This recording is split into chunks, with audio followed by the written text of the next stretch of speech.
Thank you, Zach. Shabbat Shalom, everyone. It is wonderful to see you. Why don't we greet one another with a heart tap as we do each week as we bring in Shabbat. We hope that you've had a wonderful Shabbat dinner and that you are situated in your home sanctuary as we bring together all of us from all sorts of different places to join together to celebrate Shabbat, to celebrate the installation of Rabbi Harper, and so many other joys that we can celebrate this week on this Shabbat. And so I'm grateful that Neil Silverstein, our board president, is here to greet us and welcome us and help us bring into Shabbat together. Thank you. I'm grateful for Zoom that allows me to be here when I'm not here. And I'm especially excited to be here with all of you to be able to welcome Vanessa formally into our congregation. But as excited as I am about what Vanessa has already brought to us in her short time, her wisdom, her eloquence, her ability to help us make Judaism relevant and meaningful, I know that she is just scratching the surface. So I'm so excited for what's ahead for all of us. So Shabbat Shalom, and I'm really excited to be here and grateful we're all here together. So this week in our Torah portion, we read from the book of Leviticus, the very first words of the third book, which begin with the word Vayikra, which means, and God called. But what's interesting to note is that in the Torah, there's something very unusual and very noticeable. I wish we could all see it, but didn't have time to put it on the screen. But in the word Vayikra, the aleph is very, very small, really tiny. And so, of course, the rabbis ask, why would the aleph be written as small? And the answer they provide is because the aleph may look quiet, it's a silent letter, small, but those who know it know that the aleph actually makes a huge difference. For with the aleph in the word, it means, and God called. But if the aleph falls off, it just means it happened. It just happened. And so the rabbis called our attention to the fact that sometimes it's the quiet presence that makes the loudest call. So welcome, Rabbi Vanessa Harper, who just happens to be the quietest member of our clergy team, which is not saying much, I should say. You come to a clergy meeting, it's just battle. We battle and we joust and then Vanessa sits quietly. But don't be mistaken. In that quiet presence, there is a strident and profound call that comes out of her mouth. Those who have heard her sermons, those who have learned from her teachings know She knows how to make the call to spirituality, to justice, to compassion, to love. And so tonight, it's a great honor to welcome her to our community. Maybe the quietest member of the clergy team, but has a lot to say. And I look forward to you learning from her wisdom for, God willing, many years to come. And so before we begin, I just want to acknowledge Darren and Michelle Black, who helped envision this unique position that we have at Temple Beth Elohim. Rabbi Harper is here half-time at Temple Beth Elohim, largely working with our youth and teen community, although certainly we as adults are gaining a lot from her presence. And then the other half-time at Gan Academy, an amazing Jewish institution in our Boston area. And so it is a thrill to be able to welcome the head of Gan Academy, Doc Hock, Dahlia Hockman, who is here with a stellar Gan teacher. So Noah Weinberg, we're so glad you're with us as well. And I know that you'll see, but they left a lot of Gan Academy swag, which I'm really jealous about. We're going to say this, but I mean, not many, TB rabbis on their installation have received a gift like this. So I want to acknowledge the Gan community, many of whom come from Temple Beth Elohim. In fact, we're thrilled that we hope that in next year's 9th grade class, we have our largest contingent ever of Gan students. I also want to acknowledge all of those who have made Vanessa's entry into our community so beautiful, even if it has largely been on Zoom. And we're really grateful. So at this time, I'd like to call upon Vanessa and her mother, Jackie, if you'll join us right here to light candles. And I should say, I want to recognize now that our Zoom congregation is with us. It's good to be together in the sanctuary. We come from all over, but we have a member from Kansas City you may not realize because she's been on Zoom every week, who is in Wellesley tonight. So Judith, we're thrilled that even though you're not new to our community, you're new to our building, and you are now the president of the Kansas City chapter of Temple Beth Elohim. So, welcome.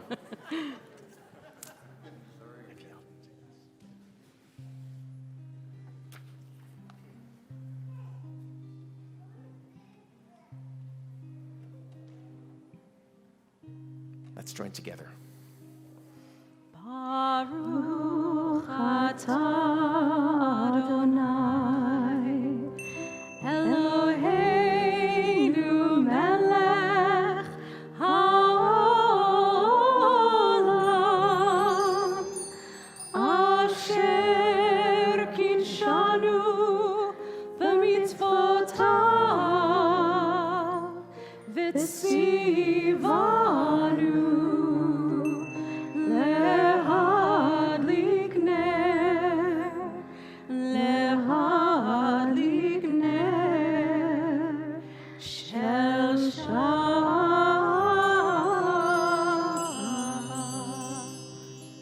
Amen. Thanks. And Olivia, if you'll come forward now. During a late service, we move the Kiddush to the beginning because we want Olivia to get a really good night's sleep because she's leading our congregation in prayer tomorrow as she comes forward to take her place as a bar mitzvah. And so tonight we grant her the honor of leading us in Kiddush. And here we go. And the reason we usually stand, but it's custom, some congregations sit, some congregations stand, sometimes just congregations just argue what to do about it.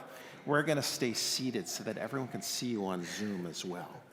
So let's join together, page 123. Actually, they're up on the screens as Olivia leads us. You ready? Get us started? Baruch atah Adonai Eloheinu melech haolam Borei peri agafen. Baruch atah Adonai Eloheinu melech haolam asher kidshanu b'mitzvotav v'ratzavanu ושבת קודשו, באהבה ורצון, הנחילנו, זיכרון למעשה בראשית. כי הוא יום תחילה למקרא קודש, זכר ליציאת מצרים. כי בנו בחרת ואותנו קידשת מכל העמים, ושבת קודשך באהבה וברצון הנחלתנו. ברוך אתה אדוני מקדש השבת. Ah, man, you get to take the sip. That's juice, right? Beautifully done. You are ready to lead us. I might have Rabbi Sapphire just sleep late tomorrow, okay? Mazel tov to you, to your family. Mazel tov. Let us now continue with our Shabbat. Page 130, Kabbalat Shabbat, words of praise. Let's join together.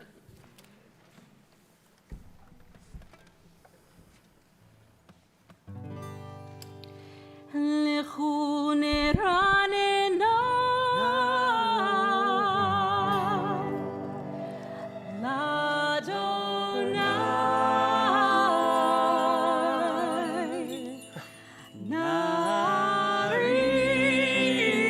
נריע לצור אישנו נקרמה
Candles are lit.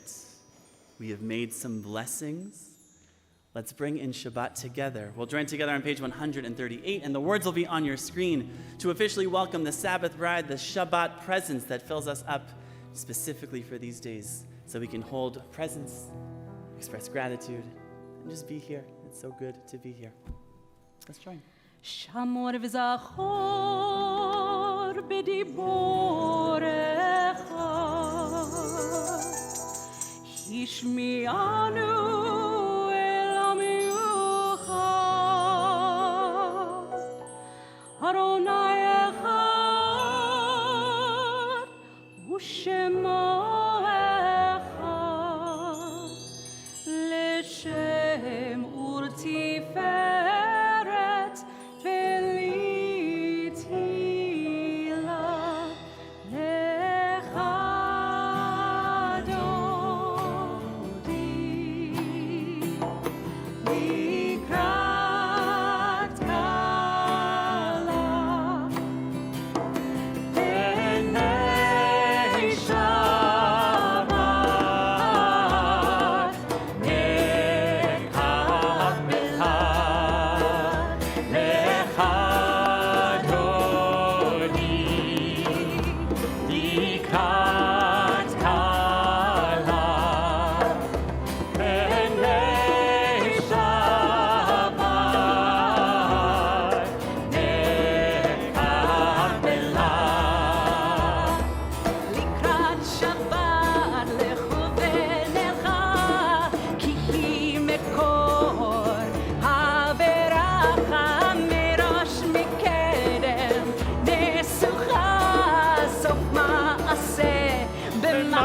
תחילה לך דודי, לך דודי, לקראת קהלה, לקראת קהלה, בני שבת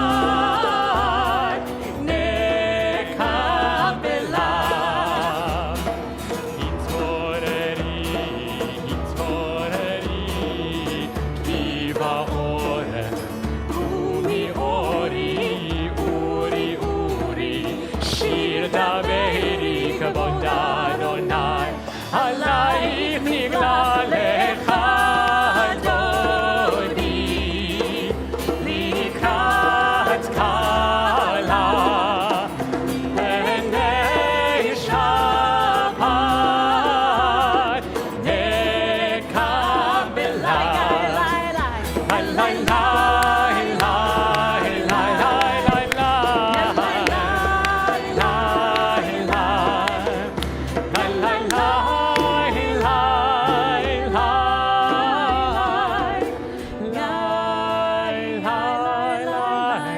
Let us rise and face the entrance as we welcome the Shabbat bride.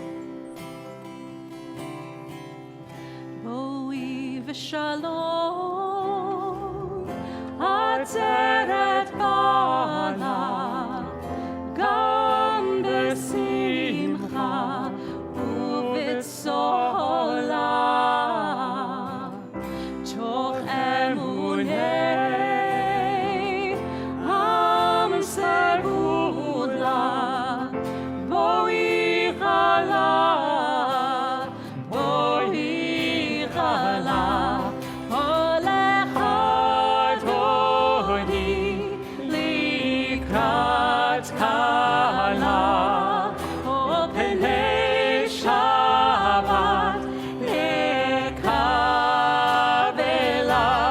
הולך אדוני לקראת קהלה, פני שבת נקבלה,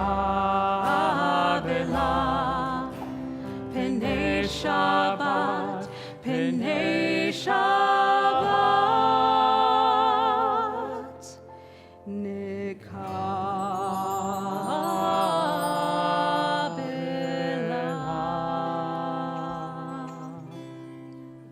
We remain standing in body or in spirit and invite you to turn to page 146 or look at the words on our screen. Our official call to prayer is here, whether we're ready or we're not. Let's join together with these official words together. Am I awake? Am I prepared?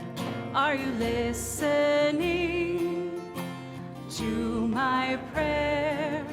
Can you hear my voice? Can you understand? Am I awake? Am I prepared? Barechu et Adonai HaMevorach.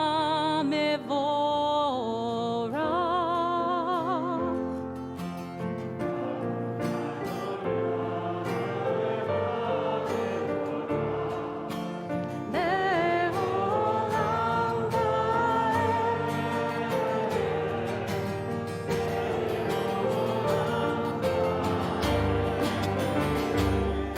Yalla lai lai lai, yalla lai lai lai, yalla lai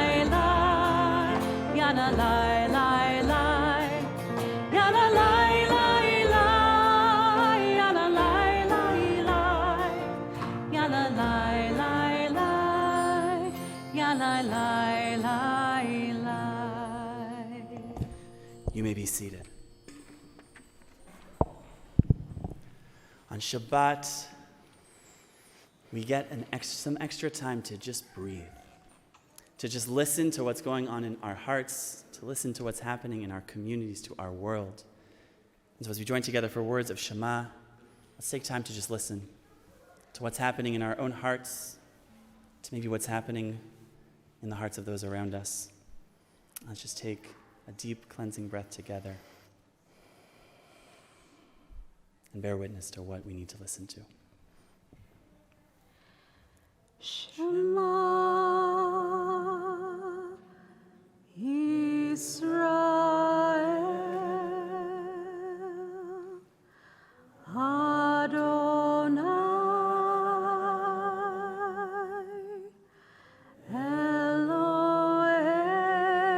Eloheinu Adonai Echad.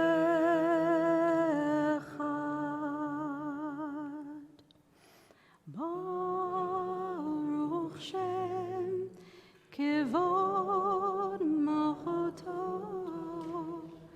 Leolam Vaed.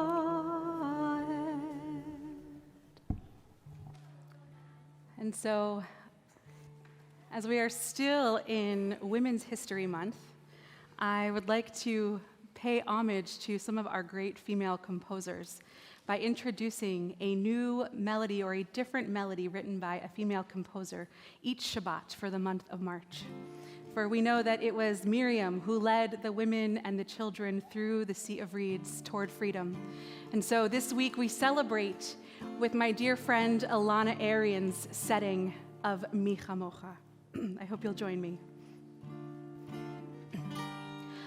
Who is like you, Adonai?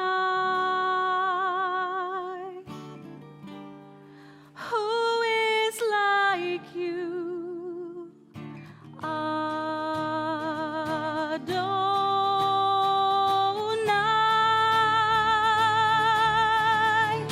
Yanai, nai, yanai, nai, nai, nai, nai, yanai, nai, nai, nai, nai, yanai, nai, nai, nai, nai, yanai, nai, nai, nai, yanai, nai, nai, nai, nai, yanai, nai, nai, nai, nai, yanai, nai, nai, nai, nai.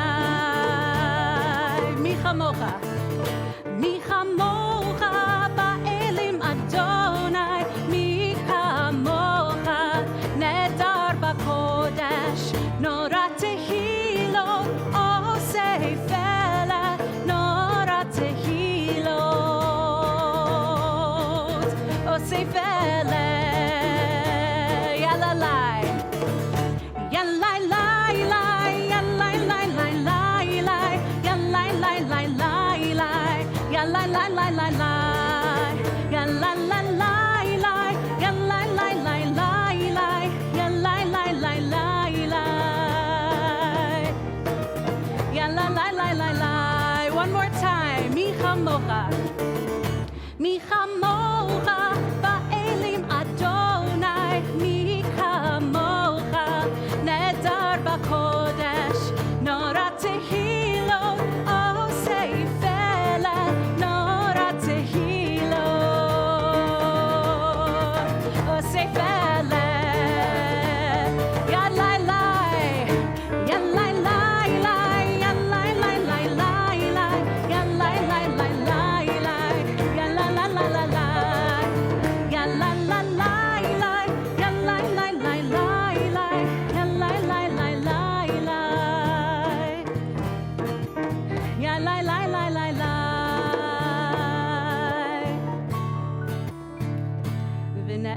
ונאמר כי פדה אדוני את יעקב וגאלו מיד חזק ממנו ברוך אתה אדוני גאל ישראל.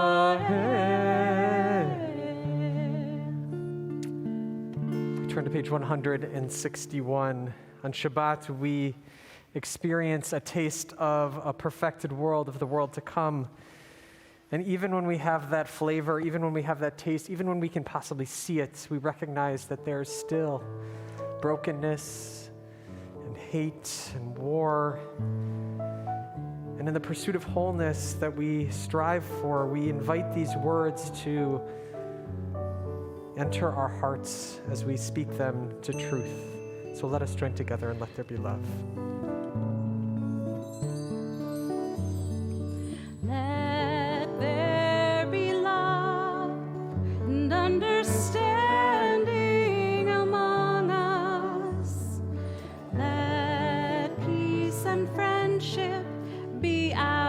shelter from life's storms. Let there be love and understanding among us.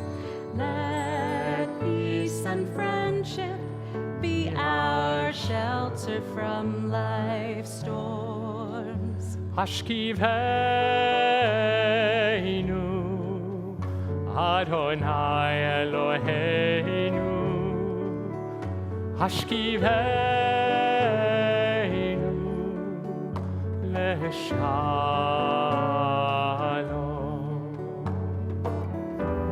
Ve'ha'amidenu Shomreinu L'chaim Ufros Aleinu Sukkot Shlomecha Hashkivenu Adonai Eloheinu Hashkivenu L'shalom. Let there be love and understanding among us. Let peace and friendship be our shelter from life's storms. Let there be love and understanding among us. Let peace and friendship be our shelter from life's storms. So 2 years ago, we gathered on Zoom for our first Zoom service. And I'll never forget that week, just what it would mean that we were all in homes. And we said, we're going to try this thing. I don't know what Zoom is, but we're going to try it. But people don't have prayer books. What are we going to do? And we thought about it, and we said, the prayer book amidst isolation is to see each other's faces. We don't want to be looking at liturgy. We just want to see gallery view, and we want to see our friends and our community at a time of separation.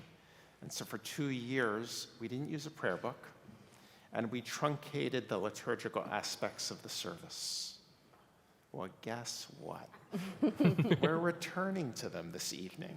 So we're now going to include slowly more of our liturgy back into the Friday night service. So the Avot, Vimahot, and the Gvorot that we haven't been chanting aloud for 2 years, we will this evening. So on Zoom, you don't have prayer books, you don't have the words on the screen. Look at each other's faces. God can be found in meeting, but in the sanctuary, let's turn for the Amidah. If you're able, please rise. The words can be found on page 164 with the words Adonai Svatai. As we've been doing on Zoom, if you want to use the chat room to type in words of gratitude, please do. In the sanctuary, let us pray.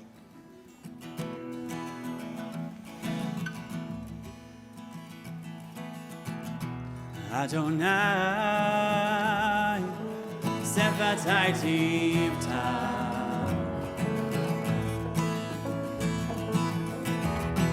V'yagid tehilatecha.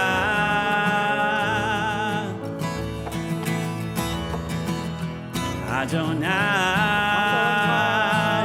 Svatai Tivta.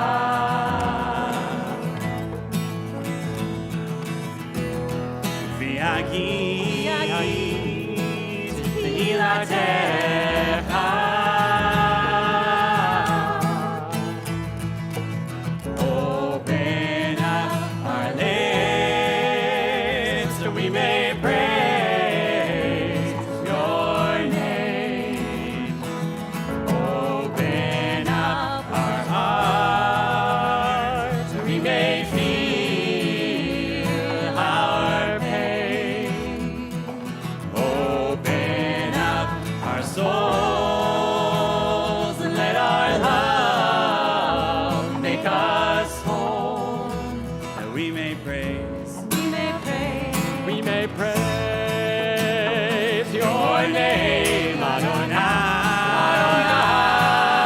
Sifatai Tifta.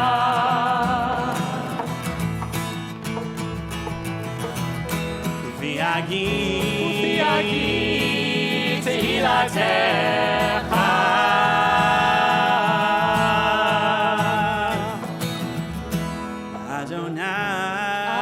Adonai Sifatai Tifta.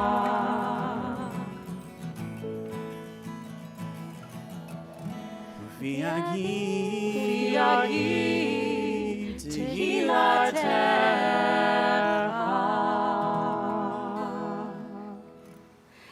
Baruch atah Adonai Eloheinu ve'Elohei Avotenu ve'imotenu Elohei Abraham, Elohei Yitzchak, ve'Elohei Yaakov, Elohei Sarah, Elohei Rivka, Elohei Rachel, ve'Elohei Leah, Ha'el Hagadol, Hagibor v'Hanora, El Elyon, Gomel Chasadim Tovim, ve'Konei Hakol, וזוכר חסדי אבות ואימהות, ומביא גאולה לבני בניהם, למען שמו באהבה.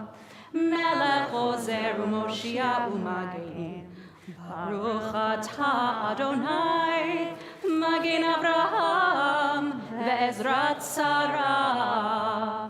אתה גיבור לעולם אדוני, מחיי הכל אתה רב להושיע, משיב הרוח ומוריד הגשם, מכלכל חיים בחסד, מחיי הכל ברחמים רבים, סומך נופלים ורופא חולים, ומתיר אסורים, ומקיים אמונתו לשני עפר.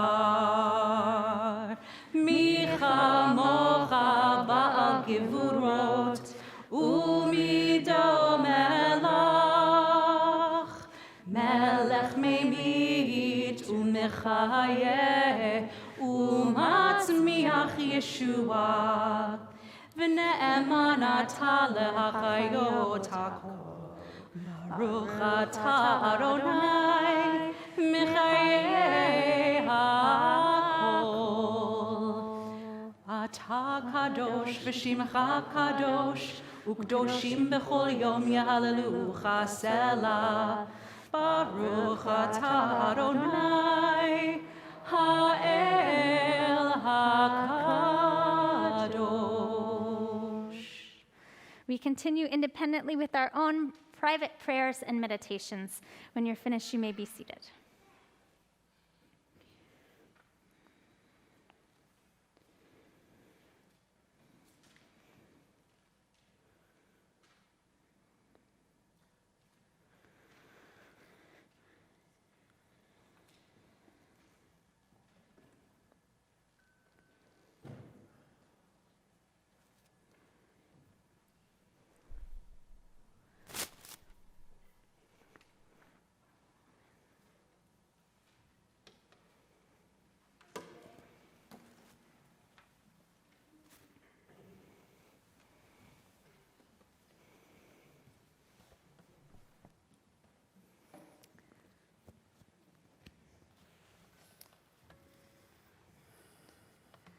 As we conclude our Amidah, we pray for peace.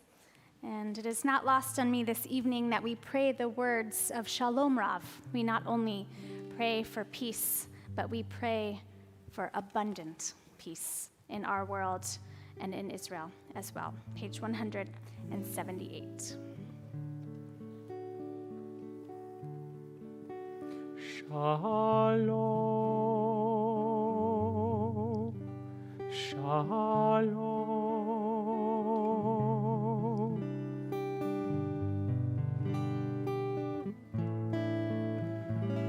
Shalom Rav al Yisrael Amcha Tasim Leolah. Shalom Rav al Yisrael Amcha Tasim Leolam. Shalom Rav al Yisrael Amcha Tasim Leolam. Shalom Rav al Yisrael Amcha Tasim Leolam.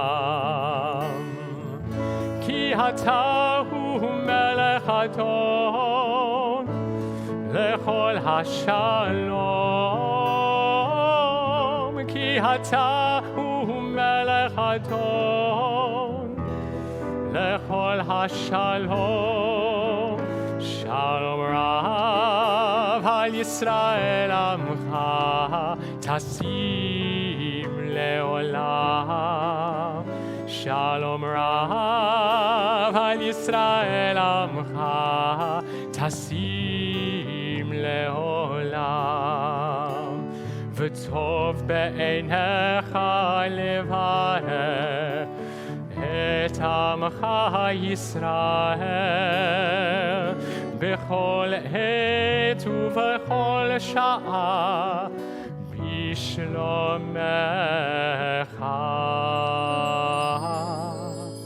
Shalom Rav al Yisrael Amcha Tasim Leolam. Shalom Rav al Yisrael Amcha Tasim Leolam.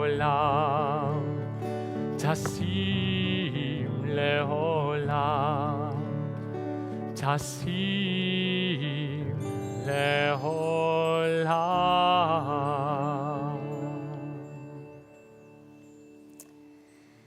We pray for a sense of peace and wholeness and healing for those who are in need of healing, whether it is a healing of body, of spirit, or of mind. If you are here with us in the sanctuary this evening and are thinking of someone to include in our prayers of healing, we invite you to rise, share their names aloud with us. If you are with us in our Zoom sanctuary, please place their names in the chat. And we have been asked to read the name of Susan Sinnert.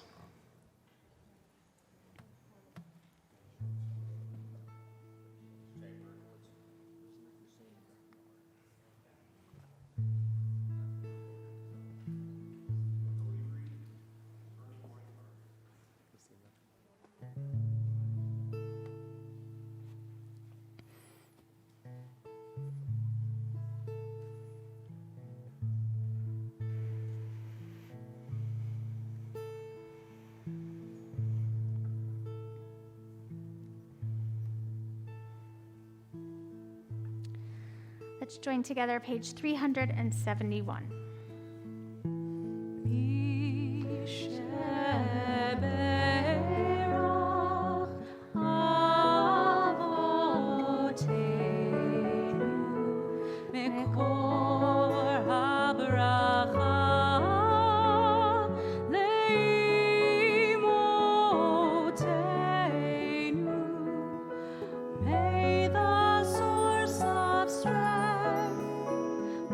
Bless the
course, each Shabbat we give thanks for the sacred moments, the God-given times we've shared during this past week.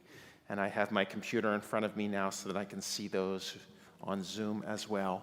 But we'd like to acknowledge anyone who celebrated a birthday during the past week. So anyone here in the sanctuary? I know that Vicky Zell, the mother of our cantor, is celebrating a birthday. Other hands? Happy birthday to all of you. Oops, who was that? Barbara Marks in Florida. Exactly. Happy birthday. How about anniversaries? Any March anniversaries? Not in the sanctuary, not on Zoom, not a popular month to get married in New England. How about first time in the sanctuary in 2 years, or the first time on Zoom? That is a Shehechianu moments for firsts. We think of first teeth, first time we've seen friends in a long time, first time we've experienced something that was significant this week. For all of these things, let us give thanks together. Baruch atah Adonai Eloheinu melech haolam shehechianu v'kimanu v'higianu lazman hazeh. Baruch atah Adonai Eloheinu melech haolam shehechianu v'kimanu v'higianu lazman hazeh.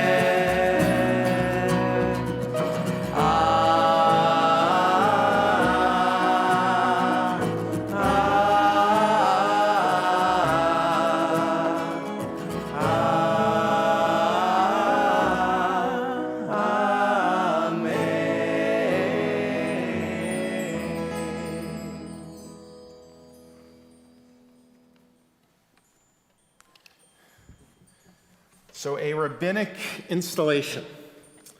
First of all, we have an incredible team up here, so I just want to acknowledge all of my colleagues. Our student Rabbi Ryan, who needs to complete rabbinical school before being installed, but is doing an extraordinary job.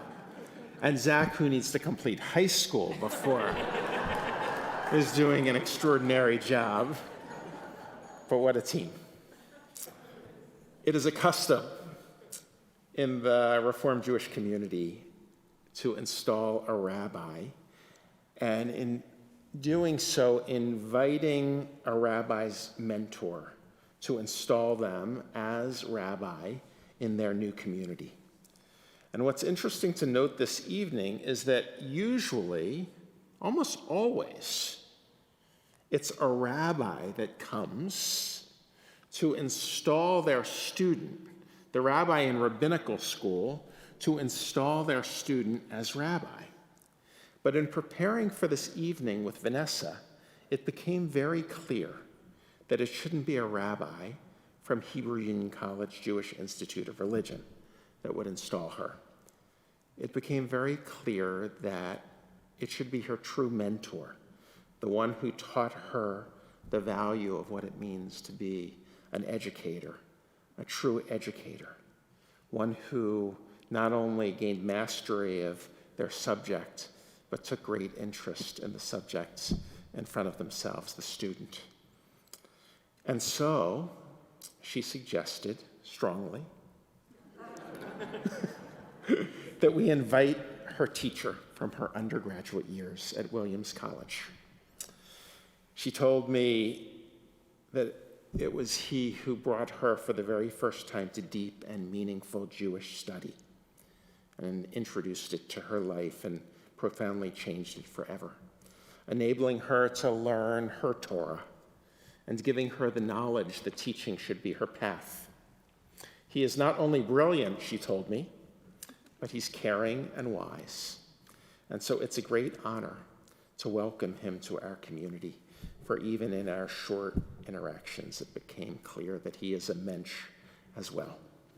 So it's a great honor to welcome Dr. Idan Deckel to our community, professor of classics and Jewish studies at Williams College, to speak on behalf of our new rabbi, Rabbi Harper. Idan, so glad you're with us. Thank you so much. Can I give you a COVID kind of friendly hug? Absolutely. I'm a big hugger. I'll hug all of you if you're willing. I've been boosted. I've had COVID. I've been through it all.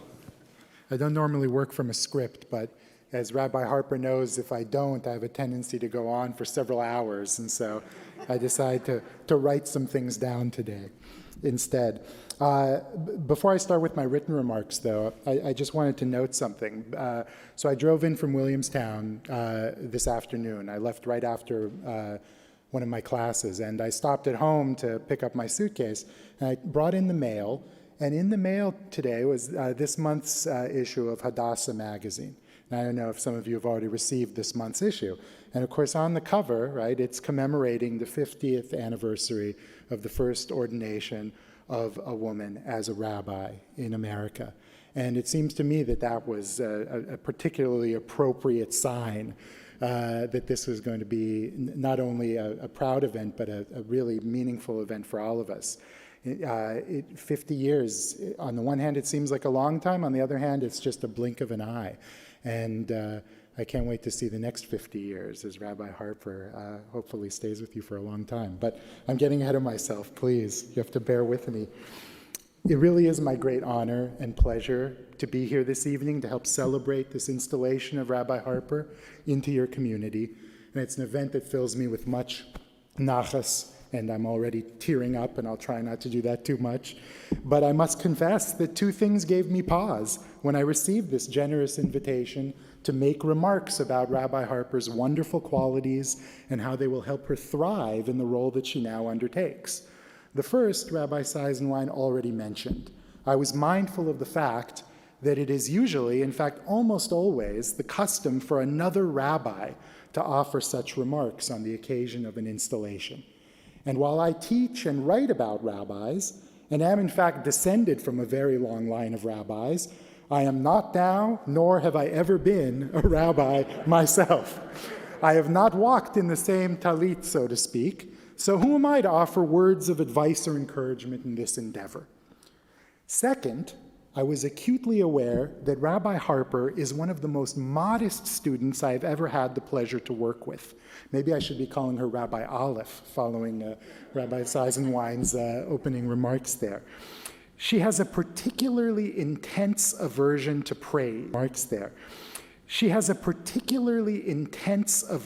praise. Actually quite refreshingly so in this age of adulation seeking that we find ourselves in. But I can think of few things that she would find more embarrassing than for me to go spend 10 minutes gushing about her brilliance, her compassion, her sense of humor, and so forth. So in appropriately rabbinic fashion, I found myself at something of an impasse. Praise and advice on what it means to be a rabbi, to be delivered by a non-rabbi to a praise-averse rabbi. What to do? But then I realized that the problem provides its own solution, a solution that is wholly appropriate both to this occasion and to the very first context in which I came to know Rabbi Harper, which was a seminar that I taught called Ancient Wisdom Literature, which looked at biblical wisdom in parallel with traditions from ancient Egypt, Mesopotamia, and the Greek world. And so if you'll be kind enough to indulge me for a couple minutes here, I'll explain the connection to you. Since the earliest invention of writing, which was about 3500 BC in ancient Sumeria, there has always been an awareness in the ancient Mediterranean and Near Eastern world that various types of knowledge and experience can endow a person with special status. For example, there was knowledge of mathematics and science, which might make someone an architect or an engineer, knowledge of military matters, which might make someone a general, knowledge of God or gods and the proper rituals associated with their worship, which might make someone a priest. But there was also a more general understanding that certain knowledge exists in the world which is universal and which is applicable to all the other types of knowledge and to all types of people. This is ethical or practical knowledge about how to live one's life. Everything from the most basic questions, how to get along with people, how to deal with liars, friends, enemies, neighbors, how to cope with fear, love, violence, and so on, to more specialized questions about how to find happiness in life, how to be the best architect, engineer, doctor, priest, or even just person that you can be. So what started as a simple notion of skill in any specific realm became a kind of knowledge of life itself. The term wisdom, in every language that has ever had that concept, originally meant skilled or knowledgeable in something, but eventually it came to mean knowledgeable in the ways of the world, in the realm of living a good life, and in understanding the order of the universe.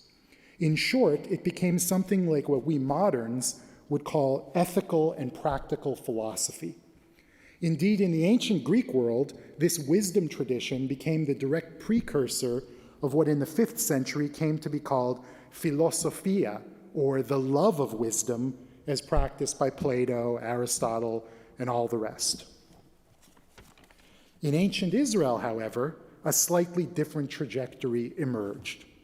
Although wisdom lurks in the background of many early biblical texts, from the story of the tree of knowledge of good and evil, to Joseph's successful navigation of Egyptian hierarchy to secure safety and prosperity for himself and his family, it is only in the later part of the biblical canon that we find whole books devoted to wisdom, especially the books of Proverbs, Kohelet, or Ecclesiastes as it's sometimes called, and the book of Job.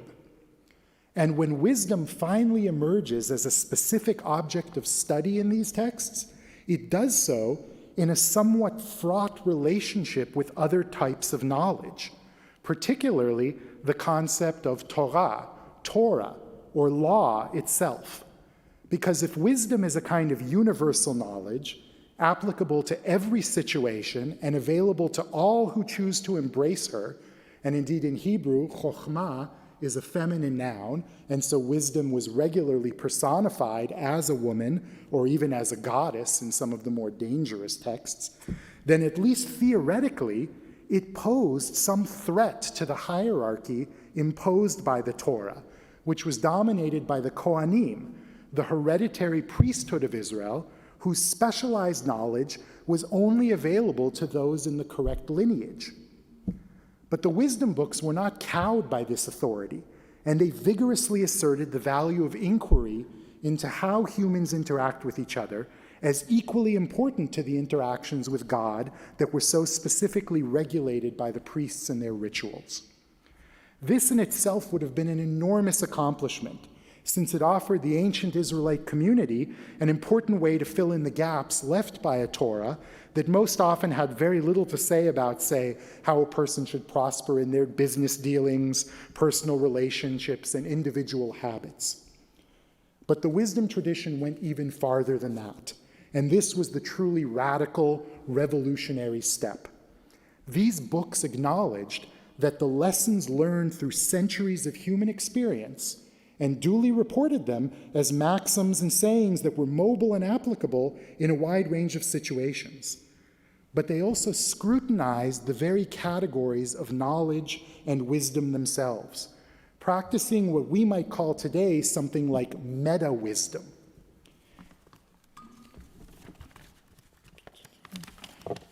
And the overarching conclusion that they reached was that all knowledge, whether practical, theoretical, or ritual, is fundamentally ambiguous and fundamentally in need of interpretation. They reached this conclusion by embracing contradiction everywhere in human experience and in human understanding. So the central question of, say, the book of Job, which might pithily be summed up as, why do good people sometimes suffer and bad people sometimes prosper, is a prime example of this interest in contradiction. But there are many others as well. And what they all have in common is a kind of restlessness in relation to the idea that knowledge can be settled once and for all. And perhaps even more radically, these wisdom texts offered the implicit claim that the work of unsettling knowledge and reinterpreting the world was available to anyone who was willing to engage in these questions with an open mind, not merely to those with the right pedigree. This then provides a two-part answer to my original impasse. First, it explains how I, a non-rabbi, an amateur, might reasonably offer words of advice and encouragement, or better yet, words of wisdom, to a thoroughly and properly trained and ordained rabbi. But second, and more importantly, it provides me with especially fitting content for those words of wisdom. Why is this so? Because the Israelite story of wisdom that I've been telling you did not end with the wisdom books themselves. When those books were written, the definitive example of settled knowledge was the Torah itself, and especially the priestly code at the heart of it. But in a blink of an eye, that world was massively unsettled by the destruction of Jerusalem, the temple, and the exile of the priests and other Israelite elites to Babylon. Ironically enough, the original home of ancient wisdom in the Near East. In the wake of that disruption, something new had to be born out of the ashes of the old Israelite religion. And that new thing took as its foundation this nascent principle of interpretation, which the wisdom books had been developing. Now, by happy coincidence, as Rabbi Seisenwein already pointed out, this week's Torah parasha illustrates the point better than almost any other example that I could construct. Because we embark this week on Vayikra, the opening portion of Leviticus. It is, on the face of it, one of the most mind-numbing portions in the entire Torah, almost wholly consisting of details about how priests are supposed to offer various types of grain and slaughter literal tons of livestock. Indeed, there is probably no section in the whole of the Hebrew Bible that more starkly illustrates the fundamental difference between temple-based ancient Israelite religion and the subsequent traditions that we call Judaism. Now, I've known a few rabbis who are experts in handling a Weber grill or in baking bread, and on that latter point, I urge you to seek out Rabbi Harper's own forthcoming book, Loaves of Torah, Exploring the Jewish Year Through Challah, coming soon to a bookseller near you. But by and large, rabbis do not practice the activities described in Vayikra, nor is the religious life of Jews structured in any serious way around the obedience of the explicit commandments contained in this portion. Instead, what rabbis do, what all Jews are invited to do, is to read the text and reinterpret it, to acknowledge its distance from us in time and space, but never to discard it. Instead, to find some vantage point that might allow us to make meaning out of it for our own time and our own community. And then, when we have just finally managed that task, we're asked to do it all over again the next year, and then the next, and the one after that. And each one of those acts of meaning-making is expected to be different, because the interpreter herself changes, because the community changes, because new human experience informs each iteration of interpretation. And contradictions arise, and ambiguities are unraveled, and then tangled up again, and through it all, there is the abiding sense that we are part of a conversation with text, with each other, with the world. To my mind, this more than anything else is what Jews do. We interpret the world around us, and we make meaning in the world. Pirkei Avot, which is the most explicit wisdom text in the whole ancient Talmud, reports right at the outset of the book, it's the second verse of the whole book, that Simeon the righteous, one of the last of the leaders of the Sanhedrin, which was the last unified authoritative governing body of the ancient Israelites, offered this wisdom about the world. He used to say, on three things the world stands: on the Torah, on the temple service, and on acts of compassion. A few hundred years later, Rabbi Judah Bar Ilai, the most quoted rabbi in the entire Mishnah, offered his version of the formula. He used to say, on three things the world stands: on lust, on envy, and on mercy. The contradictions here are intense. We could spend all night and tomorrow night and the night after that and several more hashing out the possible ways to reconcile these two views. But these two sayings are emblematic of how the rabbinic model is always to engage many voices in vigorous conversation. My own conversations with Rabbi Harper began all those years ago in a classroom at the western edge of Massachusetts, where we embraced contradictions and set our minds to the joyful work of interpretation. And I've watched as she has grown and thrived in that life of conversation throughout all her academic, professional, and personal endeavors, all leading her to your community here in the eastern part of the same state. Now, some of you will have already noticed that those two ancient rabbinic statements about the tripods on which the world stands share one important leg: acts of compassion and mercy. Now, these are not exactly the same thing, but they are a pointed reminder that underlying all of this meaning-making, all of this wisdom-seeking, there is the human flesh, the human heart, full of flaws, full of contradictions, but also capable of remarkable resilience and empathy. And above all else, I know that the many kinds of conversations that you and your community will have with Rabbi Harper, that in those conversations, she will always bring a deep and abiding understanding of that human heart, along with her love of learning, her sense of humor, and of course her expert baking skills. So as my final words of rabbinic wisdom from a non-rabbi, this evening to Rabbi Harper, the praise-averse rabbi, and to all of you who are very lucky to have her, and you should remember that, I leave you with my favorite verse in all of Pirkei Avot. Rabbi Ben Bagbag used to say, "Turn it and turn it, for everything is in it, and look into it, and grow old and worn in it, and do not move from it, because there is no better measure for you than it." I'll leave it to you and Rabbi Harper to spend the next few decades working out exactly what that it is. Mazel tov to all of you. Shabbat shalom. Thank you.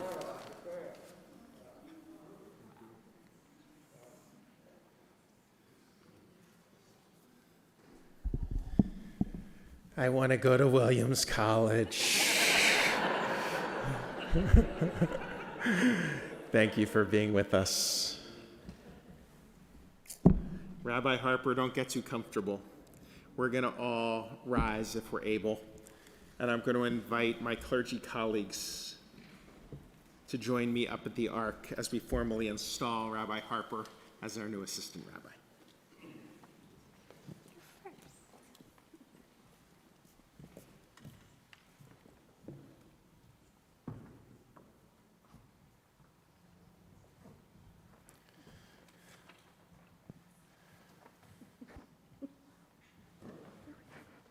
You know how this works. It's like you're the bat mitzvah. Moses received the Torah at Mount Sinai and transmitted it to Joshua. Joshua in turn passed it to the elders, and the elders to the prophets. The prophets transmitted to the Torah to the sages of the great assembly. And the sages taught three things: be deliberate in judgment, raise up many disciples, and protect the integrity of the Torah. Vanessa, this chain of tradition links Sinai to this very moment and continues now as it has in every generation as we place the Torah soon in your arms. Our God and God of our ancestors, bestow your blessings on Vanessa and this congregation. Instill in her wisdom and righteousness, steadfastness and devotion as she assumes the position of Rabbi of Temple Beth Elohim. Grant Vanessa a wise heart, candor, and courage. May she respond to every challenge with dignity and plant within her a full measure of your compassion, that she might embody the words of our tradition. And so be a disciple of Aaron, loving peace and pursuing peace, loving all people and drawing them closer to Torah. And so if we can take a scroll and place it in Vanessa's arms.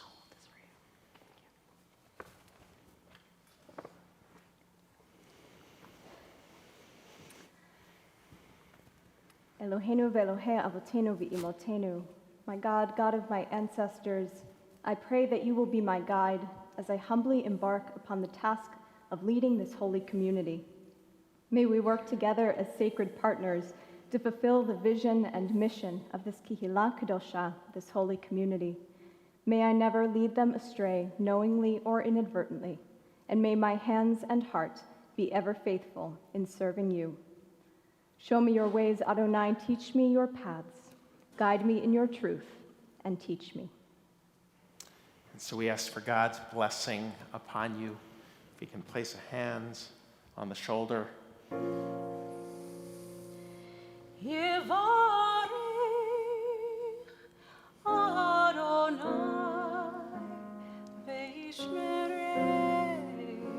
And let's all say, Ken Yiratzon. May God bless you and protect you.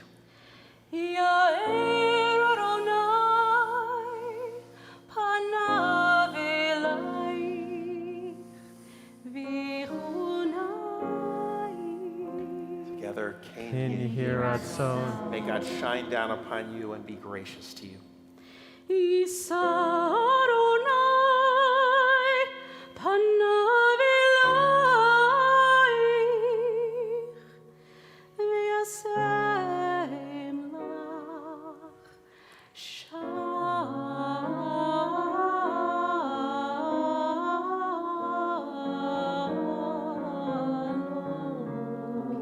Together, Ken Yiratzon. And throughout life's journey, may you always be blessed with the knowledge of God's presence and the support of your community. And may you be blessed with a life of shalom, of wholeness, of peace. And let us all say, Amen. And we're going to take this scroll from you, place it in the ark. We're going to close the ark at this time, return to our seats, and allow Rabbi Harper an opportunity to respond.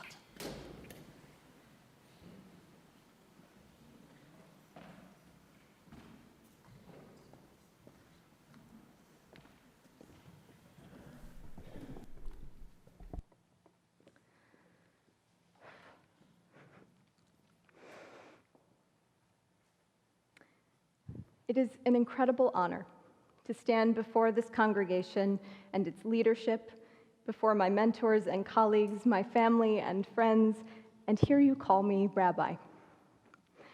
In these past 8 months, as we've begun to get to know each other, even though largely from a distance, I've already confirmed what I hoped would be true when I gratefully accepted this position of Rabbi Educator of Temple Beth Elohim, that indeed, Ma Nora Hamakom Hazeh, how awesome is this place.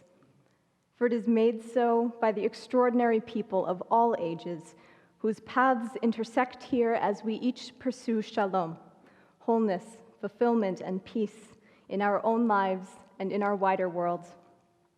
That you who have already inspired me, taught me, shared your lives with me, welcome me as one of your leaders and teachers is humbling. And I am so grateful for the trust that you place in me. That trust is a sacred gift, one which I do not and will not take for granted as we continue to laugh and cry and learn and grow along our journey together. I'm so looking forward to continuing to get to know you, to see your faces, to learn your stories, and to have them become part of my own. And it's an amazing gift to work in partnership with a truly remarkable team of individuals, the caretakers, the administrators, the educators, and lay leaders who serve TBE with skill and dedication and grace each and every day.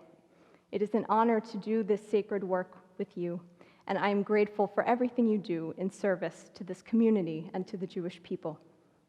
I'm particularly thankful for the passionate and compassionate leadership of Neil Silverstein and our dedicated Board of Trustees, and for the care and calm and competence, as well as the invaluable perspective with which Allison Kerr has supported and mentored me. And since I'm also in the unique position of being part of two amazing communities, I want to acknowledge the phenomenal teachers and the students at Gann Academy under the skilled direction of Dr. Dahlia Hochman, who've made my return to high school not the stuff of nightmares, but rather of dreams. And also to thank Darren and Michelle Black for their vision, which realized the value of having a shared rabbinic position between a Reform synagogue and a pluralistic day school. And I could not be more blessed in the clergy team that has welcomed me here into the rabbinate at TBE, colleagues and friends from whom I get to learn the many ways to walk this sacred path. Rabbi Sissenwein, who mentors and leads through vision and revision, values and relationships, and who has convinced me of the spirituality that can emerge from spontaneity. Cantor Zell, who pours her whole heart into each note that she sings and uplifts my soul with joy and inspiration. Rabbi Sapphire, whose deep care for every person and patience for every detail shines forth in the myriad ways that she serves people of all ages. Rabbi Sherman, who embodies the values of lifelong learning and actualizing dreams for a better tomorrow. And student Rabbi Ryan Lesner, who holds space with empathy and provides clear-headed perspective. And Cantor Jody Suffren, where'd you go, Jody? There you are. Cantor Jody Suffren, who even in our little time together has taught me the incredible power of presence, and that to be someone's cantor or rabbi is a lifelong relationship. I am so fortunate to be in sacred partnership with each one of you, and I thank you for the support you have offered and the space you have made for me to find my footing along my own path towards shalom in this community. And in truth, I wouldn't be standing here in this sanctuary tonight without the support of so many special people over the years. I can't thank them all. But in this year, which is the 50th anniversary of Women in the Rabbinate, I want to acknowledge the trailblazing women on whose shoulders I stand, including many of my own teachers and mentors. And I'm also indebted to my classmates and teachers from Hebrew Union College and also the Wexner Graduate Fellowship, all of whom are invaluable sources of support and inspiration and profound Torah. Professor DeKel, I am so grateful for your presence here tonight and for your years of generously sharing your wisdom with me and for helping me to believe that I had something important to offer in the times when I needed it most. And of course, my beloved family, whose love and support has never wavered despite having seen me through my less polished phases. My in-laws who are here tonight, my mom who flew in from California, my dad and my sister watching from California on Zoom, and my grandparents watching in New York. I love you all lots and lots. Uh-oh. Josh, Cantor Josh, my partner in life and now in vocation. There are no words capable of capturing what you mean to me. And in truth, I am who I am and where I am today because of your unwavering devotion. You inspire me to be a better person every day, and I love you with all my heart. It can be humbling and awe-inspiring at moments such as this to take stock of how much I have been shaped by the wisdom of people from every phase in my life, friends and family, teachers and students, classmates and clergy, and even the occasional stranger. It's a testament, I think, to one of the core beliefs that shapes me as an educator, that each and every person has something profound and holy to offer the world, which cannot be found anywhere else. Our tradition teaches that in a different voice, millions of individualized divine voices speaking simultaneously, each voice attuned to the soul for which it was intended, in the language that it would best understand. It's quite a radical idea that every person standing at Sinai that day experienced the same revelation, but no two people experienced God's voice in the same way. So too, all of us whose souls were also present at Sinai carry a different divine voice in each one of us that reveals a unique facet of Torah, of sacred wisdom. It is my privilege and responsibility to listen for, to lift up, and to learn from each of your personal pieces of revelation, and to help enable that wisdom to be seen and heard and felt by others as well. With your partnership, I look forward to creating spaces in which our community members of all ages can find their sacred voices, can experience joy and pride in their Jewish learning and living, can experiment and play and wonder and wander as together we seek meaning in the ordinary and the extraordinary. So to you who make up this extraordinary sacred community, I promise to honor your Torah by bringing the fullness of myself each time that we gather for prayer or study, for mourning or celebrating, for serving our community or simply sharing space. As your rabbi and teacher, I'm committed to ensuring that you feel heard and valued and held as we, walking side by side, explore what it means to be human together. Thank you. Vanessa, you come to us at a very unique moment in world history as our community has been spread out. At this time, I would like to bring us together by bringing the Zoom congregation into our sanctuary without flipping through the gallery, Maddie, but keeping it on the first screen so that we are not looking at the screen too much, but we feel their presence as they've been sitting in their homes with us. It's good to see you all now in the sanctuary waving. I also want to recognize our two communities because you straddle two very wonderful communities. So of course you receive your GAN Academy swag, and then, ooh, I don't even have this. Wow, y'all were generous, thank you. So buttons and pens, and then my guess is an apple for the teacher. And then from our TBE community, we present you with a gift. It is a work of art from Kobo, actually.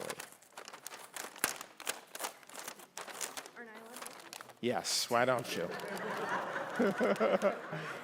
Since Cantor Suffren and I wrapped it so well.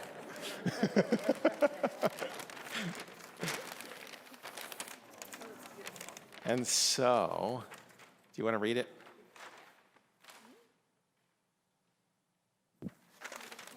May this home be a place of happiness and health, a home of creativity and kindness. May those who visit and those who live here know only blessings and peace. It's beautiful. And so we hope that you make this a home of great meaning, a home of great blessing. And so with words of blessing, I'd like to now call upon Cantor Zell and your husband to bless you in words of song. You are welcome to stay right here. You are certainly a blessing to us, and we want to offer you these words of blessing. You might recognize some of the words. Feel free to join along simply on a syllable that feels right to you, or with the words that might be familiar to you as well.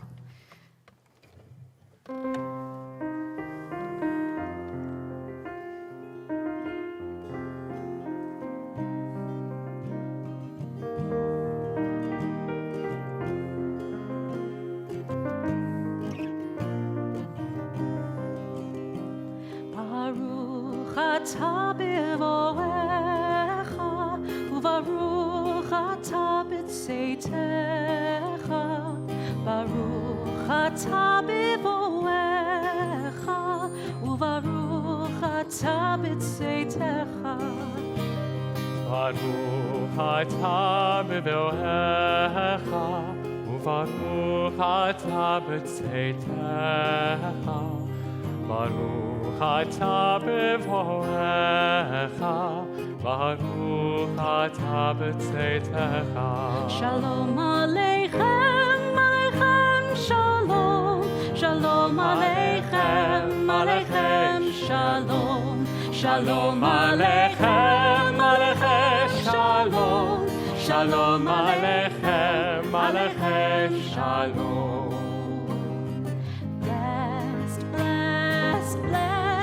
Blessed where you live and where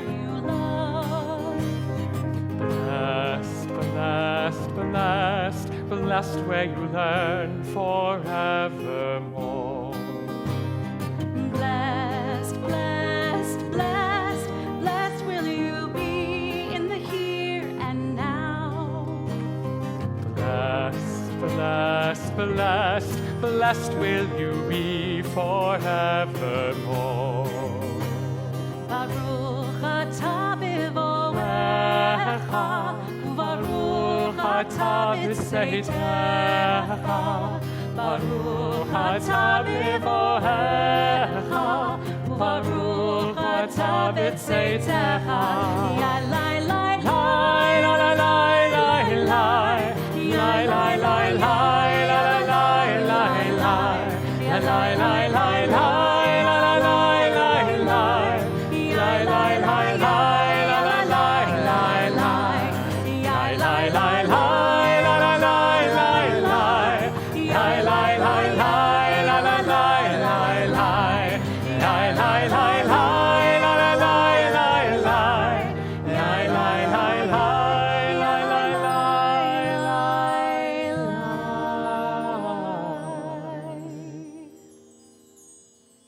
Let us all rise, if you're able, for the words of Aleinu. Page 586. Aleinu l'shabeach l'adon hakol, latet gedula liotzer breshit, shelo asanu k'goyei haratzot, velo samanu k'mishpachot ha'adama, shelo sam chelkeinu kahem, v'gohor aleinu kechol hamonam, v'anachnu korim u'mishtachavim u'modim lifnei melech malchei hamlachim hakadosh baruch hu.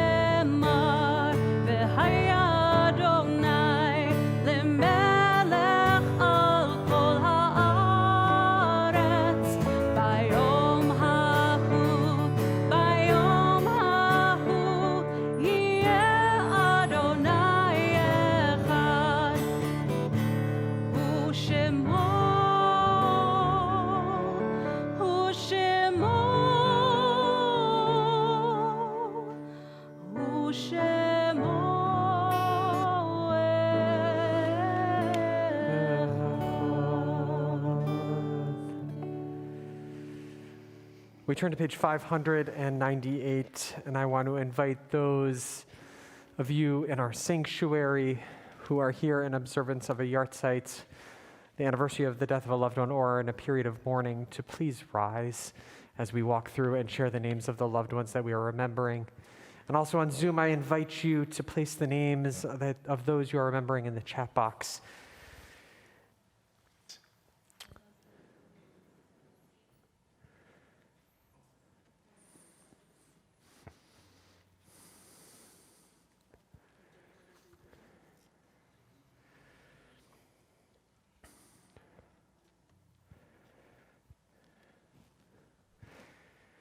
On this Shabbat, we also recall those members of our community that have died in the last 30 days. Marlene Edelman, mother of Crystal LeCouture.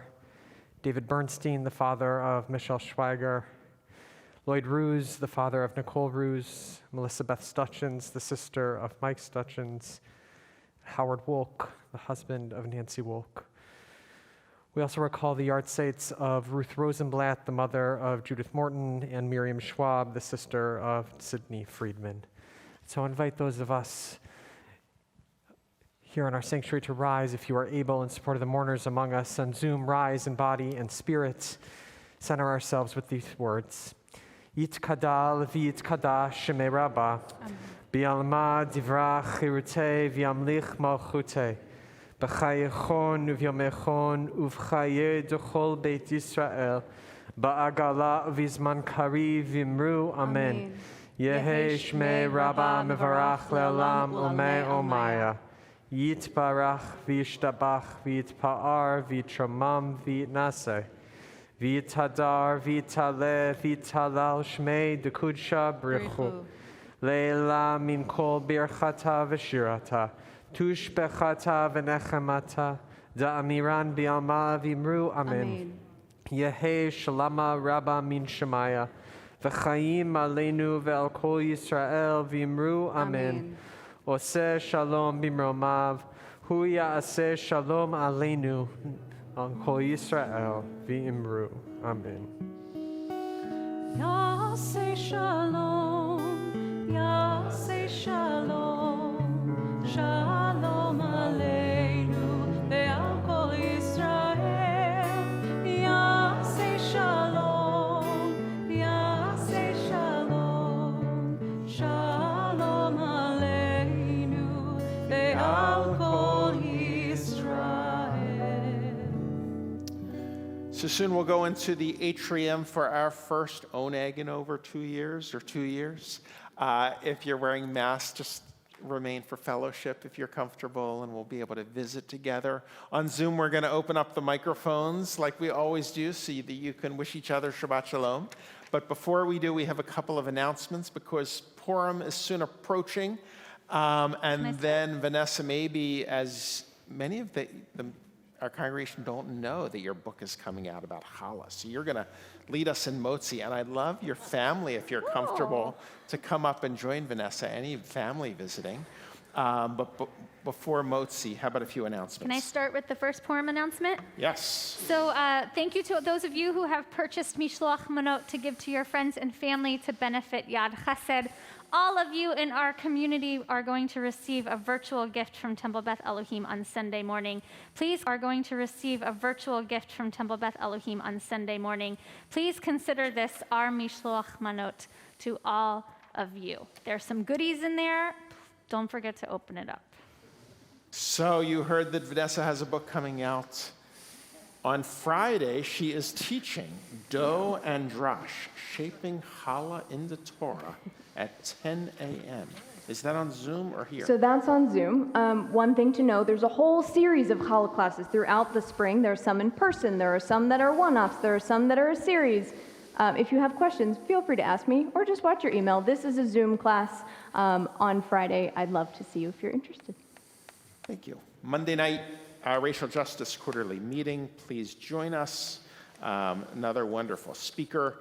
Please check out the announcements. There are so many. I'm not going to read them now. But please come for Purim on a Wednesday night. It is a huge community celebration, and it will be filled with joy. And we'll continue tomorrow morning here in our sanctuary for those who want to join us for Minyan and Torah study, both in the sanctuary and on Zoom. And just at 12 o'clock, exploring Purim traditions with our Or Chadash sister community in Haifa. Rabbi Harper, if you'll uncover our challah as our bar mitzvah student is fast asleep. She deserves it. I hope. All right, everybody ready? Baruch atah Adonai Eloheinu melech haolam hamotzi lechem min haaretz b'te'avon. To Vanessa's family, welcome once again. Idan, thank you for being with us this evening. Shabbat Shalom, everyone. Good Shabbos. Shabbat Shalom.